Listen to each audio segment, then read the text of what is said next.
Hey everyone, and welcome to the deep dive.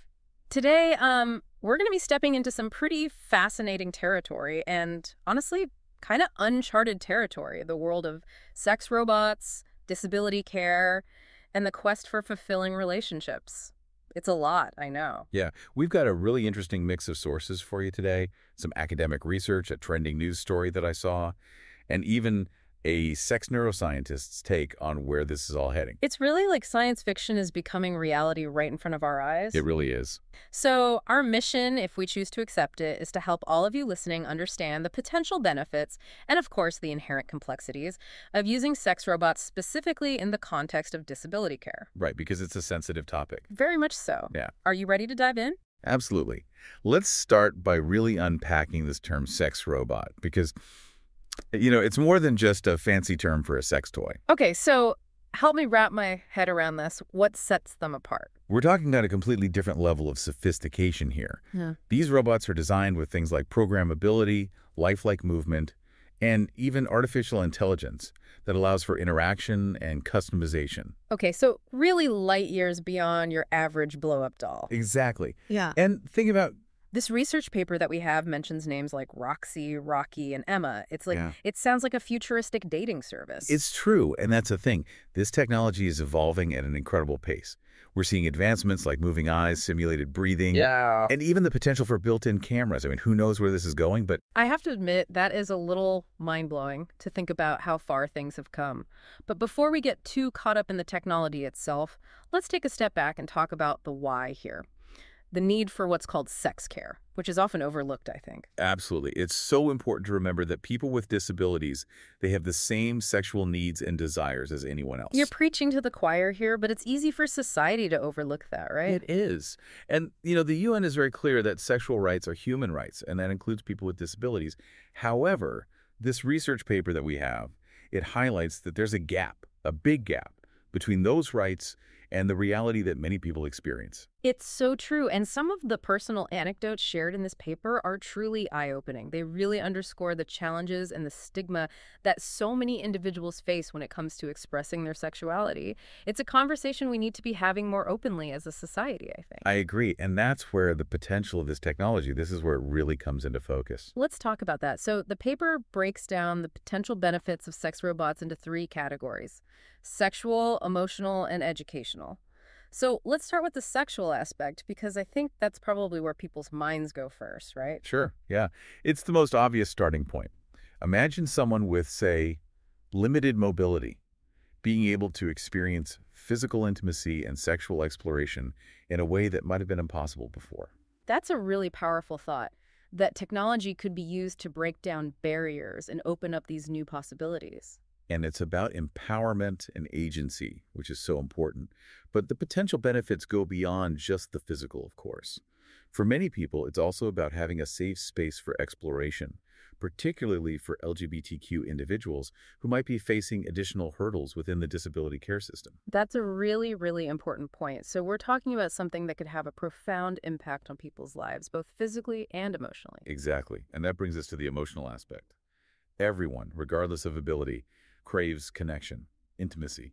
Loneliness doesn't discriminate. That's very true. Robots could offer companionship, reduce feelings of isolation, and provide that judgment-free zone for people to explore their sexuality and their emotional needs. It's interesting because, we often think of robots as being cold and unemotional, but in this context, they could actually be a source of comfort and support. It really challenges our preconceived notions of what a robot can be. And Yeah. this is where the advancements in AI become really, really crucial, especially when you consider companies like Starbury, which is focusing on creating robots capable of replicating emotional connection rather than just basic conversation. So it's almost like we're blurring the lines between technology and genuine human interaction. In a way, yes. One way, yeah. And as we move further in that direction, we really do have to consider, what are the implications going to be for human relationships as a whole? It's a big one. It is.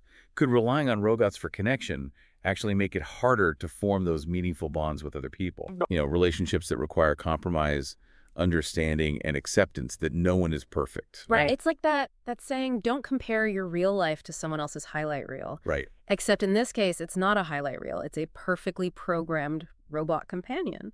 So you bring up an interesting point. Could this technology actually hinder our ability to form and maintain those healthy, balanced relationships with other humans? It's a very real concern, and we're already seeing similar anxieties play out with social media and online dating.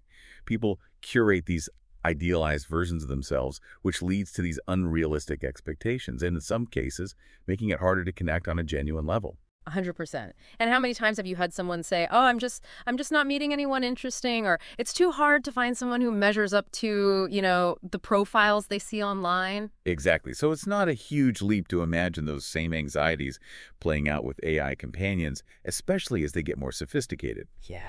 And that brings us back to that news article we mentioned earlier about, the rising trend of people using AI for companionship, especially young adults. That Flirtini app really stuck with me. It's a dating app, but the twist is you're matched with an AI companion instead of a real person, which Yeah, is both fascinating and a little bit unsettling, don't you think? I agree. And while the article doesn't explicitly say this, it made me wonder if this trend is indicative of a larger societal issue, Okay. like a growing sense of loneliness and disconnection, All right? right. Are we reaching a point where technology is becoming a substitute for human interaction rather than a tool to enhance it? It's almost like we're outsourcing our emotional needs to algorithms. Right. And that's where the work of sociologist Sherry Turkle becomes so relevant. Yeah. She talks about this idea of artificial intimacy, Hmm. the allure of forming bonds with these machines that can mimic empathy and understanding, but ultimately lack the depth and complexity of genuine human connection. It reminds me of the science fiction stories where people become so reliant on technology that they lose touch with their own humanity. It's a Right. cautionary tale, and one that we should be mindful of as we, kind of delve deeper into this world of AI companions. Absolutely. And it circles back to the importance of responsible development and open dialogue, right? Yeah. As this technology continues to evolve, we need to be asking ourselves some really tough questions. Like what?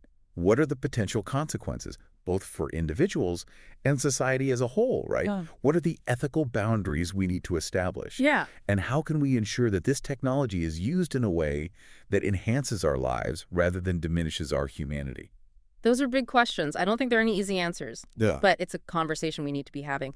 You mentioned earlier that the YouTube video we have gets even wilder when it comes to showcasing how advanced this technology is becoming. Oh, yeah. I have to admit, I'm both curious and a little bit apprehensive to see what they're coming up with. I think that's a perfectly natural reaction. The video highlights just how rapidly this technology is advancing. Hmm. Remember those articulating necks we talked about earlier? Yeah. Well, apparently, the latest models can move their necks with incredible fluidity. Left, right, up, down. It sounds incredibly lifelike. But wait, they're not walking and talking yet, are they? Not yet. Okay. But the technology is moving in that direction, and as those advancements continue, so too will the ethical dilemmas. You're right. It's like opening Pandora's box. It is, Once you introduce a certain level of technology, there's no going back. precisely. And it's crucial that we engage in these conversations now. While the technology is still in its early stages, we have a responsibility to consider the potential consequences and to approach this new frontier with a healthy dose of caution and critical thinking. It's true. It is. And it's crucial that we engage in these conversations now while, like you said, this is all still in its early stages.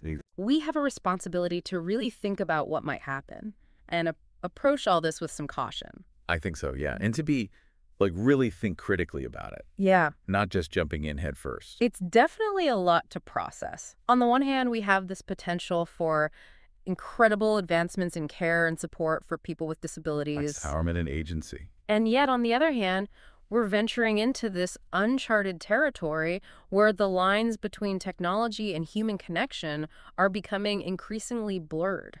Which is, I think, both exciting and a little bit daunting, wouldn't you say? Absolutely. It feels like we're on the cusp of something truly revolutionary, but at the same time, we have to be mindful of the potential pitfalls. You're hitting the nail on the head. It's not about making judgments or taking sides. It's about having these really difficult conversations and exploring the nuances and considering, like we've been saying, the potential consequences of our actions. So where do we go from here? What happens when these robots are as lifelike as the people in the room with us right now? Well, the YouTube video actually touches on that, and it's really quite mind-blowing. Yeah. The current models, while they can't walk yet, They can move their necks with such fluidity that it's almost unnerving. Okay, now I'm really starting to feel like I'm living in a science fiction movie. Right. It makes you really question, like, what does it mean to be human? Yeah. As this technology keeps evolving, we have to grapple with the philosophical implications, not just the practical ones, but And speaking of practical implications, you mentioned earlier that you wanted to talk about the cost of these robots because, let's face it, cutting-edge technology usually doesn't come cheap. you're absolutely right. According to the YouTube video, prices can vary quite a bit depending on the model and the features, but we're talking anywhere from a few $1,000s to upwards of $8,000 for the more, advanced lifelike robots. Wow, that's a significant investment, and it makes you think, who has access to this? It raises some really important questions about accessibility and equity. If this technology is going to be part of the conversation around disability care, it can't just be available to the wealthy. 100%. When we talk about these ethical considerations, Yeah, affordability and access have to be part of that conversation. for sure. Otherwise, we're just widening the gap between those who can afford the latest technology and those who can't. It's like we're creating a two-tiered system where only some people have access to the benefits. That's not the kind of future that, we want. Exactly. It's about making sure that everyone has the opportunity to experience intimacy and connection, no matter their physical abilities or their financial means. Well said. This deep dive has really opened my eyes to a whole new world of possibilities and challenges. It's both exhilarating and a little bit overwhelming. I think that's a natural response to something that's complex and potentially, transformative as this technology. So as we wrap things up, what's the one thing you really want our listeners to take away from this whole conversation? That's easy. This technology is here to stay, and it's only going to become more advanced and more integrated into our lives. So Mm. rather than shying away from the conversation, let's approach it with open minds and a willingness to really engage with the complexities. Because ultimately, the future of this technology is up to us to shape. 100%. Yeah. We have the opportunity to use it for good, to empower individuals, and to create a more inclusive and fulfilling future for everyone. On that note, we'll leave you with this final thought. As we venture into this uncharted territory of AI companionship, let's remember to prioritize human connection above all else. Because at the end of the day, technology should complement and enhance our relationships, not replace them. Beautifully said. Thanks for having me on this thought-provoking journey. And a huge thank you to our listeners for joining us on this deep dive. Until next time, keep those brains buzzing.